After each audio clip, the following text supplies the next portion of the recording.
Despite accusations of formulaic storytelling, movie making is not a perfect science. It's an inherently human endeavor, and as a result, things go wrong. In the hustle and bustle of set life, where emotions run high, it's inevitable that someone will get hurt. And hey, if you like what you see, subscribe to our channel. That's a good idea, honey. But in the meantime, here are 10 popular actors who hurt their co-stars.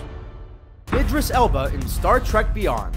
Stage combat is not an exact science, but as your mother probably used to say, it's all fun and games until someone loses an eye. For Idris Elba and Chris Pine though, the fun didn't actually stop. While shooting a fight scene for Star Trek Beyond, Elba clocked Pine for real, resulting in a massive shiner over top one of Pine's trademark baby blues. The surprise meeting of fist and face didn't dampen anyone's spirits though. The actors laughed off the accident pretty much immediately, and the bruise was so impressive it actually made its way into the movie, which probably saved Pine some time in the makeup chair.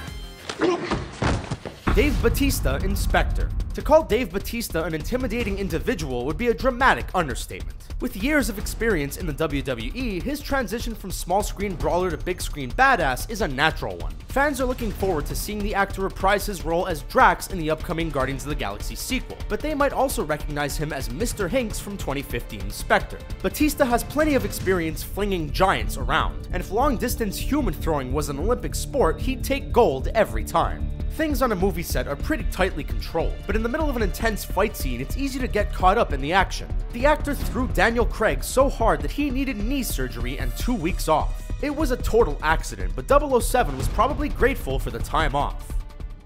The Millennium Falcon in Star Wars Episode 7: The Force Awakens. Now before you run to the comments section to tell us that an object can't be considered an actor, we gently remind you that Wilson the Volleyball was the real star of Castaway, Thomas the Tank Engine has been carrying his own franchise for years, and Doc Brown and Marty McFly would be nothing without their sweet, sweet DeLorean.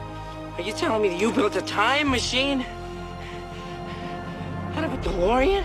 One of the biggest celebrities to emerge from Star Wars lore is Han Solo's trusty ship, the Millennium Falcon. And big ol' Falcon went a little haywire during filming of the series' 2015 installment, The Force Awakens. One of the doors fell on Harrison Ford while filming and broke his leg. Obviously the ship is getting old, but apparently it's also getting a little crotchety too. You're not Mr. Purple. Some guy on some other job is Mr. Purple. You're Mr. Pink. Lawrence Tierney and Quentin Tarantino in Reservoir Dogs.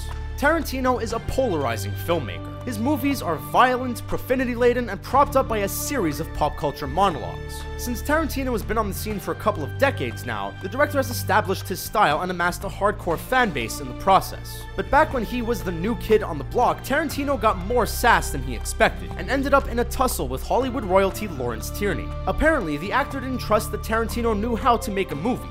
There's two ways you can go on this job. My way or the highway. And the altercation escalated into a full-on slugfest. This all happened on the first week of filming. So not only did the two men not want to work together anymore, they also didn't have to. Hey, I changed my mind. Shoot this piece of shit, will you? Jennifer Lawrence in the Hunger Games franchise.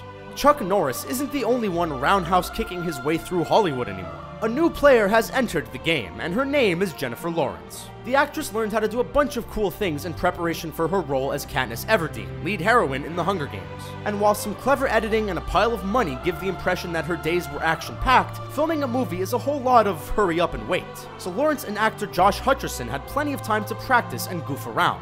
It was during one of these sessions where the actress's roundhouse kicking connected with her co-star's temple, making him see stars. If we had to get kicked in the face by anyone, we'd pick Jennifer Lawrence too. It's time to go to school.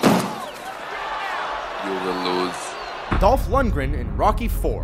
Fake fighting is almost as hard as real fighting. The meticulous choreography can interrupt the flow of an actor's performance. Not to mention that when it's done poorly, it is so very obvious. When Sylvester Stallone and Dolph Lundgren were filming their infamous showdown from Rocky IV, both men quickly grew tired of faking it. After a couple of takes, the two decided that if the hits were going to look legit, they would have to be legit. Stallone may have been ready to rumble, but his body certainly wasn't. And after taking a really hard punch to the chest, the actor's heart swelled so much that he had to spend over a week in the hospital because of it. James Franco in Annapolis. There is no doubt that actor turned director turned student turned Oscar host James Franco is a thespian through and through. By this point, he's attended like 20 universities and has become more confident in himself and his craft, and rightfully so. But while filming 2006's Annapolis, the actor acknowledges that he still had a lot to learn. Franco made himself an enemy in co-star Tyrese Gibson when he insisted on punching him for real during fight scenes and wouldn't stop. Franco chalks it up to being inexperienced and taking a stubbornly realistic approach to his character. Tyrese Gibson chalks it up to Franco being an asshole. Thank you. Was jetzt Oberst? Quentin Tarantino in Inglourious Basterds. While it might be edited to make Christoph Waltz look like the jerkiest jerk who ever roamed the earth, Quentin Tarantino is responsible for this one. But wait a minute, we hear you cry, Tarantino isn't in Inglourious Basterds. Well, actually, we're both right. In the scene where Diane Kruger's Bridget von Hammersmark is being choked to death, it doesn't just look like she's dying, she actually is dying, and at the hands of her director. Tarantino's face isn't in the movie, but the hands around her neck are his. During an interview, he argued that the changes happening in a human eyeball during death can't be faked, so he just had to do it for real. We know Tarantino is old school, but next time, maybe he could use a little CGI instead? Jared Leto in Suicide Squad. First of all, let's get one thing straight. Not all wounds are physical. So if the person playing the sadistic, psychopathic character in your movie is also a method actor, things might get intense. In preparation for his role as the Joker in last summer's Suicide Squad, Jared Leto took himself to some dark places. As a result, he was arguably the most talked about cast member during production, and probably had the least friends too. Leto sent some pretty nasty gifts to his castmates, freaking out co-star Margot Robbie so much that she was scared to even be near him. If you've seen the movie, you can understand why that would have been a problem. Margot Robbie in The Legend of Tarzan.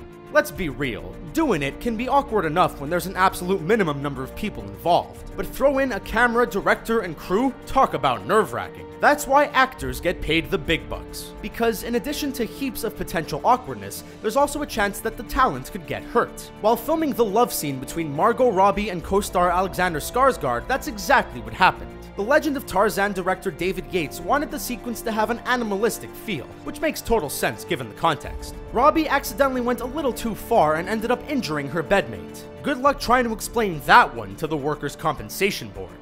If you liked this video, head on over to our channel and check out a few more. If you're picking up what we're putting down, then hit subscribe and join the family. It's that simple. Thanks for watching.